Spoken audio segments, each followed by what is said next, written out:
जय विष्णु। मित्रों, हर दिन की तरीके से आज भी मैं आपके लिए कुछ हस्तरेखा की जानकारियों के बारे में लेकर के आया हूं। आज मैं आपको मंगल रेखा के बारे में बताऊंगा। इस पे जो डिस्कस करेंगे, इसमें 3 बिंदु लेकर के हम चलते हैं, तीनों पे अलग अलग डिस्कस करते हैं। सबसे पहला तो यह क्यों होता है, इसका क्या प्रभाव पड़ता है और खराब हो जाने पर इसका उपचार क्या होता है। तो सबसे पहले इसका उद्गम स्थान क्यों होता है, इसको पहचान होती है कि जीवन रेखा के साथ साथ पैरेलल होकर के, ऐसे पैरेलल होकर के यह जीवन रेखा के साथ साथ चलती है। कुछ लोग इसे सहायक जीवन रेखा भी कहते हैं, लेकिन यह वास्तविक रूप से मंगल रेखा के अंतर्गत आता है।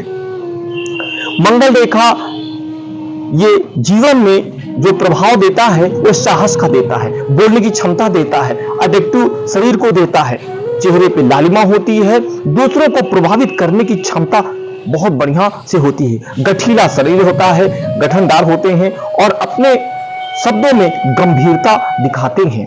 ऐसा व्यक्ति जिन जिन क्षेत्रों में जाता है वो वैज्ञानिक क्षेत्र में जाता है या भूगर्भ वैज्ञानिक के क्षेत्र में जाता है, देखा गया है कि वह सेना और पुलिस में या पोस्ट ऑफिस के क्षेत्र में भी अपनी सेवाओं का योगदान देते हैं, चरमोत्कृष्ट मान सम्मान प्रतिष्ठा को प्राप्त करते हैं, अपने आप को विषम परिस्थितियों से भी निकाल लेते हैं। और देखा गया है, जीवन रेखा का सपोर्ट वाली रेखा कहते हैं, इसलिए देखा गया है कि जीवन को मजबूत करके आयु को बढ़ा देते हैं, यानी दीर्घायु देते हैं। कभी कभी कुछ चोट चपेट या दुर्घटनाएं होती हैं तो उससे शरीर की सुरक्षा करती हैं। ये हमारी मंगल रेखाएं, ये शुभता की पहचान है। लेकिन इसके कुछ बैड इफेक्टिव या अच्छे नहीं है, तो उसका कुछ दुष्परिणाम होता है, उसका निवारण भी हम आपसे चर्चा करते हैं। यानी तीसरा पॉइंट, इसका क्या उपचार हम आपको बता सकते हैं। यदि मंगल रेखा टूटी फूटी है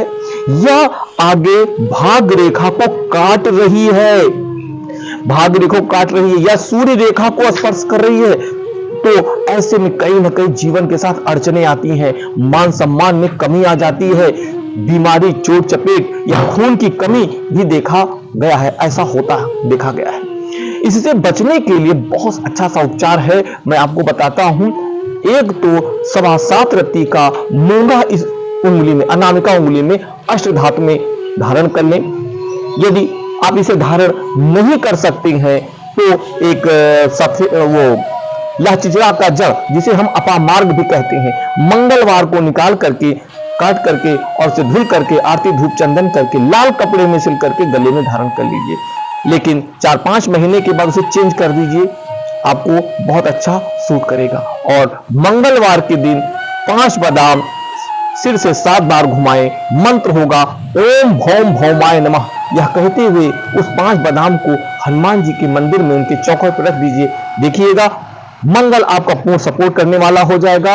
आत्मविश्वास, नई ऊर्जा से काम करेंगे, दूसरों को प्रभावित कर लेंगे और निडरता आएगी। किसी चीज से नहीं डरना, चाहे जैसा खतरनाक व्यक्ति हो या विषम परिस्थिति हो, उसमें निडर होकर के संयम से और नई ऊर्जा से काम करेगा, यह देखा गया है। इसका लाभ ले और अपने परिवारजनों का हस्तरेखा देख करके उनके लिए भी यह उपचार बताएं। यह जन उपकार की दृष्टि से काम करें, आपका कल्याण होगा और सबका कल्याण होगा। आज के दिन के लिए इतना। अगले एपिसोड में पुनः मैं हस्तरेखा के बारे में नई जानकारी लेकर के आपके सामने उपस्थित होऊंगा। तब तक के लिए जय श्री हरि विष्णु।